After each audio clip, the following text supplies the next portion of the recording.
Cin TV 24-এ আজকে এক ভিন্নধর্মী আলোকিত ব্যক্তির উপর প্রতিবেদন করতে যাচ্ছে। তিনি হলেন ঢাকার কর্পোরেট জগতের এক উজ্জ্বল কিংবদন্তি শেখ হাসিবুর রহমান ববি। মার্কিন সাম্রাজ্যের প্রভাবশালী ব্যবসায়ী ও আমেরিকার প্রেসিডেন্ট ডোনাল্ড ট্রাম্পের প্রতিষ্ঠানের চাকরি ছেড়ে দিয়ে ৫৭,০০০ বর্গমাইলের এই দেশে প্রিয় জন্মভূমিতে ফিরে এসেছেন শিকড়ের টানে। প্রচার বিমুখ এই মানুষটি কর্পোরেট জগতের চাকচিক্যর মধ্য থেকেও তার বেড়ে ওঠার শহর খুলনাতে সুযোগ পেলেই চলে আসেন মুক্ত বাতাস, বন্ধু বান্ধব সহ গ্রামের মানুষের সহজ সরল ভালোবাসার আলিঙ্গন পেতে। আজকে আমাদের প্রতিবেদন জুড়ে থাকছে এই মানুষটির জানা অজানার গল্পের আদ্যমাত্র। শেখ হাসিবুর রহমান ববির সাথে আমাদের দেখা হলো খুলনার প্রবেশদ্বার রূপসার খানজাহান আলী সেতুর প্রবেশ মুখে। আপনি কেমন আছেন? জি আলহামদুলিল্লাহ ভালো আছি। আমি জানতে চাচ্ছিলাম, আপনি খুলনার প্রবেশদ্বারে আপনার সাথে দেখা, আপনার সাথে কথা হওয়ার সুযোগ হলো। আপনি খুলনায় এসেছেন, এই খুলনার মাটিতে আপনি পা দিয়েছেন, প্রায় আসেন কিনা? আসলে খুলনা তো নারীর টান, যেহেতু জন্ম বেড়ে ওঠা খুলনা থেকেই, আর আমার জীবনের যা অ্যাচিভমেন্ট সব কিছু সেটা ডেডিকেশন খুলনার জন্যই। কারণ খুলনা যখনই আমি আসি পাড়া দিই, আমি নিজে ফিল করি যে আমি আমার নিজের জায়গায় আসি, নিজের মায়ের কাছে আসছি। তো পুরো খুলনাটাই যেন আমার কাছে একটা আমার নিজের মায়ের বাড়ি। এসেছেন আপনি বছরের শুরুতে একটা ধামাকা আমাদের লাগলো, সেটা হচ্ছে আপনি বাংলাদেশের অন্যতম ল্যান্ড প্রপার্টিস যে ল্যান্ড ডেভেলপমেন্ট কোম্পানি রিমঝিম গ্রুপ, সেই রিমঝিম গ্রুপের আপনি সিইও হিসেবে দায়িত্ব নিয়েছেন একদম বছরের শুরুতে। অনুভূতি জানতে চাচ্ছি। অনুভূতি আসলে সত্যি কৃতজ্ঞতা প্রকাশ করি প্রথমেই তো আল্লাহর কাছে, কারণ এত বড় একটা গ্রুপের সিইও হিসেবে দায়িত্ব পাই, এটা আসলে এটা যোগ্যতা থেকে আমার মনে হয় যে মানুষের ভালোবাসা এবং দোয়াই সবচেয়ে বড় কাজ করে। এবং সেক্ষেত্রে অবশ্যই মহান রব্বুল আলামিনের কাছে আমি শুকরিয়া আদায় করতে চাই যে সে আমাকে এত একটা সম্মানীয় পজিশনে দিয়েছেন। তো আনন্দের জায়গা থেকে আমার মনে হয় দায়িত্ববোধটাই বেশি, যে একজন সিইও হিসেবে আমার তো সোশ্যাল কমিটমেন্ট আছে, কোম্পানির প্রতি কমিটমেন্ট আছে। আমার মনে হয় আমার দায়িত্বের জায়গাটা আরও বেড়ে গেছে এবং I am ready to take the challenge. কথার উপর কথা বলতে বলতে দুপুর গড়িয়ে আসলো। এখন গন্তব্য খুলনা শহরের দিকে। ববি বিরক্তি ছাড়াই একের পর এক প্রশ্নের সাবলীল উত্তর দিয়ে যাচ্ছেন। স্বল্প সময়ের মধ্যে যতটুকু দেখলাম তিনি নিতান্ত একজন সাবলীল ও আড্ডাপ্রিয় মানুষ। গাড়ির মধ্যেও তার সাক্ষাৎকার চলমান রেখেছি, জানার চেষ্টা করেছি তার এই সাফল্যের গল্পের শুরুর দিকটা কেমন ছিল। আমি ওয়ার্ল্ডের লার্জেস্ট টাইম শেয়ার কোম্পানি যেটা আরসিআই আমেরিকান কোম্পানি, আমি এটাতে কর্মরত ছিলাম। কোনো এক সময় আমি বেশ ভালো পারফরমেন্সেই ছিলাম। তো ফিলিপিন্সে যাওয়ার পরে সেম কোম্পানির ব্রাঞ্চ ফিলিপিন্সে থাকাতে আমি ওইখানে জয়েন করি। ওইখানে জয়েন করার পর আমি তারপর জয়েন করিয়েছি এলজি গ্রুপ যেটা আছে, ওইটারই একটা সিস্টার কনসার্ন আছে এলআইজি, লাইফ ইজ গ্রেট। ওইটার রিয়েল এস্টেট কোম্পানি, এটা mainly they work on construction and apartment. So ওইটার আমি ভাইস প্রেসিডেন্ট হিসেবে দায়িত্ব পালন করি। তারপর ক্যারিয়ারের চেঞ্জ আসে। এরপর ফিলিপিন্সে আরেকটা কোম্পানি আছে যেটার নাম ক্যাথাইল্যান্ড সাউথ ফোর্স, আমি এটার ডাইরেক্টর হিসেবে দায়িত্ব পালন করি। তারপর ডোনাল্ড ট্রাম্পের যে কোম্পানি আছে ট্রাম্প অর্গানাইজেশন, ওইটার প্রজেক্ট আছে ফিলিপিন্সে, ট্রাম্প টাওয়ার ম্যানিলা। তো ওইটা যে আমি ওই প্রজেক্টের ভাইস প্রেসিডেন্ট হিসেবে নিযুক্ত হই, সেলস অ্যান্ড মার্কেটিং। আমি সেখানে 9.5 বছর চাকরি করছি as a vice president sales and marketing for Trump Tower Manila. যে বিদেশে না থেকে যদি আমার খুলনার ভৈরব নদীর পাশে কোনো একটা জায়গায় থেকে যদি মৃত্যুবরণও করি, আমার মনে হয় সেইটা এর থেকেও বেটার লাইফ। বাংলাদেশে কর্পোরেট বলে এখন অনেক ভালো প্যাকেজ অফার করে, যেখানে বিদেশে যাওয়ার দরকার হয় না। বাংলাদেশ থেকেই বরং বিদেশিরা, অনেক বিদেশি বাংলাদেশে সেই কাজ করে। সেইখান থেকে আমার চিন্তা ভাবনা যে আমি আমার দেশেই তো কত বিদেশি কাজ করে, কত সিনিয়র পজিশনে, আমার যে যোগ্যতা থাকে আমি বাংলাদেশেও করতে পারবো। আর দ্বিতীয়ত এটা তো টাকা পয়সার ফ্যাক্ট হচ্ছে একটা লোকের সুখী থাকার জন্য, ভালো থাকার জন্য অনেক টাকার দরকার হয় না। আমার যেটা মনে হয় যে সবাইকে নিয়ে আমার নারীর টান যেখানে, আমার দেশের লোক যেখানে, আমি তাদের জন্য যদি বিন্দু মতো কিছু করতে পারি ওইটাই আমার সফলতা। এই চিন্তা ভাবনা থেকেই আমি ট্রাম্প অর্গানাইজেশনের মতো আমি প্রতিষ্ঠান ছেড়ে, আমি ট্রাম্পের প্রজেক্ট ছেড়ে বাংলাদেশে এসেছি এবং আমি আপনাদের দয় অনেক ভালো আছি। জীবনের প্রতিটি গল্পে যেন মুহূর্তে মুহূর্তে বাঁক নিচ্ছে প্রিয় শহর খুলনার দিকে। তিনিও আবেগে আপ্লুত হয়ে জানালেন এই ভৈরব নদীর তীরে তার বেড়ে ওঠা ও শৈশব কৈশোরের গল্প। সফলতা বা ব্যর্থতা যাই থাকুক না কেন, খুলনার জন্য কিছু করতে হবে, এটি প্রতিটি মুহূর্তের মধ্যে ববিকে নাড়া দিত। ফলে খুলনা থেকে ববি হাজার খানেক বেকার যুবকের কর্মসংস্থানের ব্যবস্থা করে দিয়েছেন বলে জানান। এখনো প্রতিটি দিনই খুলনার জন্য আরো কিছু করার স্বপ্ন দেখছেন এই কর্পোরেট লিজেন্ড। আমি দেশের বাইরে কাটায় ফেলছি, তো আর কতদিন বাঁচবো?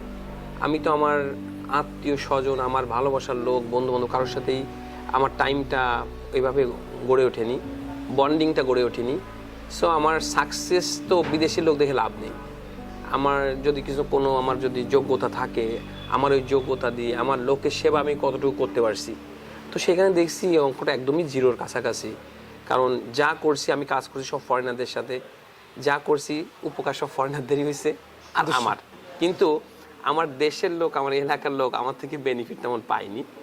তো আমি যখন লাস্টে ডিসাইড করলাম না আমাকে যেতেই হবে, তো আমি আমার ওয়াইফের সাথে লাস্ট ফাইনাল কথা বলছি আমাকে যেতে হবে। দেন সেও অ্যাগ্রি করেছে, ওকে তুমি যদি এতটাই ডিটারমাইন, ওকে তোমার সাথে আমরাও যাবো।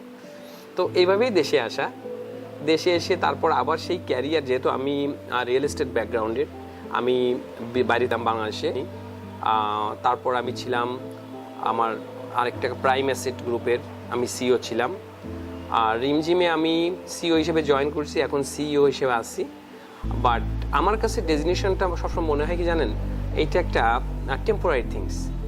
এইটা এমন একটা জিনিস, আল্লাহ আপনাকে একটা ক্ষমতা, একটা পাওয়ার দিচ্ছে একটা নির্দিষ্ট সময়ের জন্য, দিয়ে আপনাকে চেক করছে that how you handle your power and authority. এইটা কিন্তু একটা আমানত, এটা একটা কমিটমেন্ট। সো আপনি হয়তো জানেন ব্যক্তিগতভাবে যে এত সিনিয়র পজিশন চাকরি করেও আমি অতটা বড় লোক না, অতটা ধনী না যতটা হওয়ার কথা ছিল। কারণ ওই যে বলছি যে হারাম ইনকাম এবং অবৈধ পথের ইনকামের মধ্যে সুখ নেই। সো আমি মনে প্রাণে বিশ্বাস করি যে আমি যদি হারাম ইনকামের মধ্যে যাই, এটা আমার পরিবারের জন্য একটা ক্ষতির কারণ হয়ে যাবে। যার জন্য আমাকে কোম্পানি থেকে যে দায়িত্বটা দেওয়া হয়েছে, আমি সেই দায়িত্বটাই পালন করি। এবং এইটা একটা আমানত মালিকের, যেহেতু সিইও পোস্ট সাধারণত মালিক অথবা মালিকের ছেলেরা হয় গ্রুপ অফ ইন্ডাস্ট্রিজে। বাট আমি অনেকটা ফরচুনেট, আমি অনেকটা ভাগ্যবান আপনাদের দোয়ায় যে হয়তো মালিক সেই পজিশনটা আমাকে দিয়েছেন। অবশ্যই তার সেই বিশ্বাসের জায়গাটার জন্য কোনোভাবেই নষ্ট না হয়। আমাদের শুধু আমার ক্ষেত্রে না, প্রত্যেকটা লোক যখন একটা গুরুত্বপূর্ণ দায়িত্ব থাকবে, তাকে মনে রাখতে হবে যে সততা বাইরে যে কিছু করলে তার ওই পজিশন থাকবে না। সঠিক।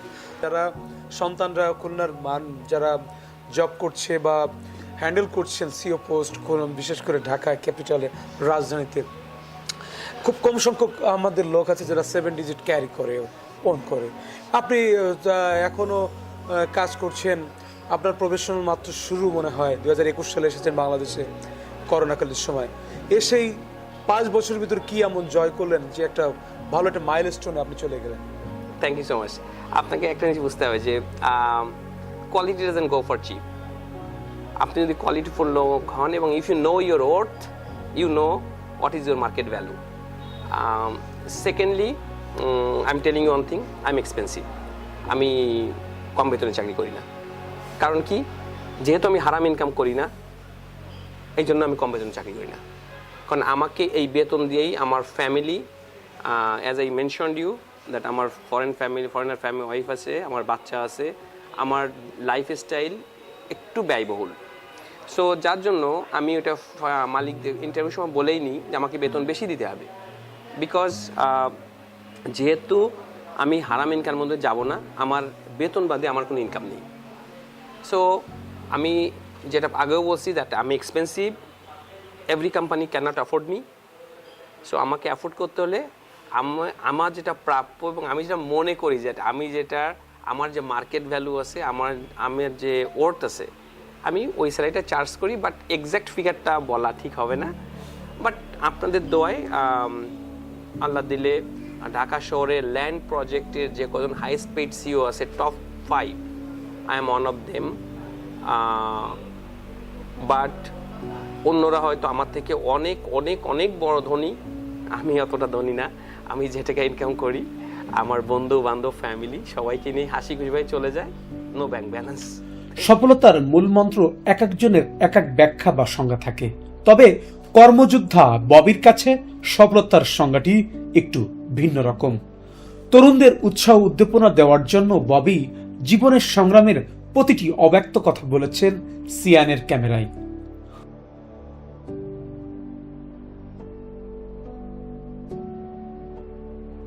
খুলনা থেকে বাইরে যাই, এই টিপিক্যাল গন্ডি থেকে বেরোয় যাই। বাট আমি সবসময় ফিল করতাম যে কমফোর্ট জোনে কখনো সাকসেস আসে না। তো আমি জানি কমফোর্ট জোন থেকে আমাকে বেরিয়ে যেতে হবে। তো আমার এক মামা আছে, ওনাকে আমি বললাম যে আমি ঢাকায় যাব, তো আমাকে টাকা দাও। তো তো অনেক আগের কথা, 75 টাকা অনেক টাকা। তো উনি আমাকে 75 টাকা দিয়ে বলো যে এই টাকাটা আছে, তুমি এটা নিয়ে যাও। তো এই 75 টাকা নিয়েই ঢাকায় যে জার্নি শুরু। তো 75 টাকা ঢাকায় নিয়ে গেছি, 35 টাকার টিকিট, বাসের টিকিট, আর বাকি 40 টাকা আছে আমার ক্যাপিটাল। কখনের ঘটনা, কোন সালে? এইটা আপনার 1999 সালের ঘটনা। তখন টাকার মানও অনেক বেশি ছিল। আর যে মামা আমাকে এই টাকাটা দিয়েছিলেন, সত্যি তার কাছে কৃতজ্ঞের জন্য। তার এক সপ্তাহের বেতন ছিল হচ্ছে 75 টাকা আফিল জুট মিলে। এক সপ্তাহ সে লেবারের কাজ করলে মিলে ওই 75 টাকায় হাজিরা পাইতো। ওই টাকাটাই সে আমাকে দিছিল যে এটা তুমি নিয়ে তুমি যাও। তো তার কাছে যে ঋণ, ওই 75 টাকার ঋণ 75 কোটি দিয়েও শোধ করা যাবে না। ভালোবাসার ঋণ সারা জীবন থেকে গেছে। তো এখনও যখনই গ্রামে আসি, এলাকায় আসি, মামাকে দেখলে এখনও জড়াজড়ি এক কথাই বলা হয়। হয়তো মামাকে অনেক কিছু দেওয়া হয়েছে, কিন্তু ওই 75 টাকার ঋণটা কখনো আর শোধ হবে না, দেওয়া হয়নি। প্ল্যান আমরা অলরেডি অ্যাপ্রুভ করে রাখছি।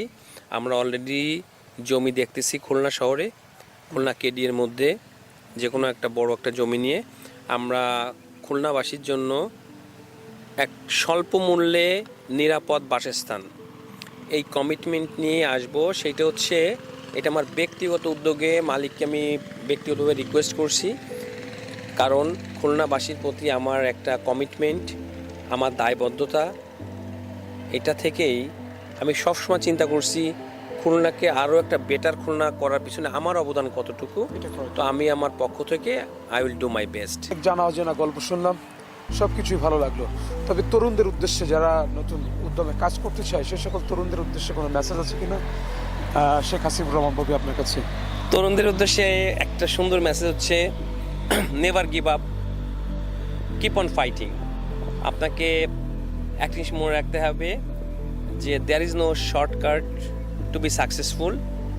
সো আপনাকে সাকসেসফুল হতে গেলে you have to work hard, and believe me, work hard always pay.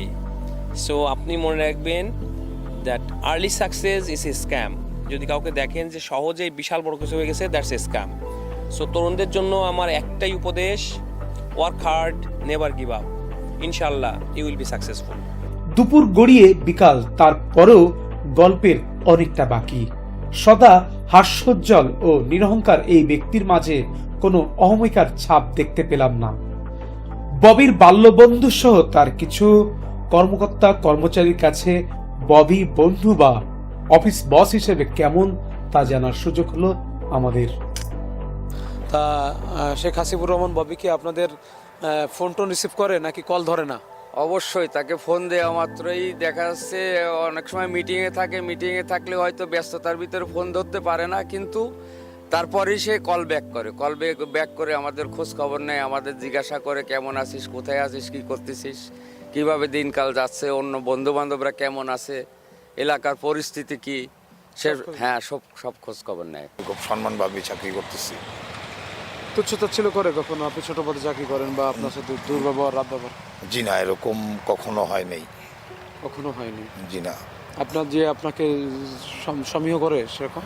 জি, আমার কোনো, যদি খালি একবার বলি স্যার আমার এই সমস্যা, টেনশন নেই, আমি দেখতেছি। কর্পোরেট ববি থেকে গ্রাম্য ববি কেমন তা জানার জন্য আমরাও ববির গ্রামে গেলাম। দামি গাড়ি ছেড়ে ববির বাল্যবন্ধু স্যানিটারি মিস্ত্রির বাইকে ছুটলেন গ্রামের দিকে। চায়ের দোকানে তার বন্ধুদের সাথে চায়ের আড্ডায় মেতে থাকতে দেখলাম। দিন যে ববিকে আমরা চিনলাম এখন দেখি তার ভিন্ন রূপ।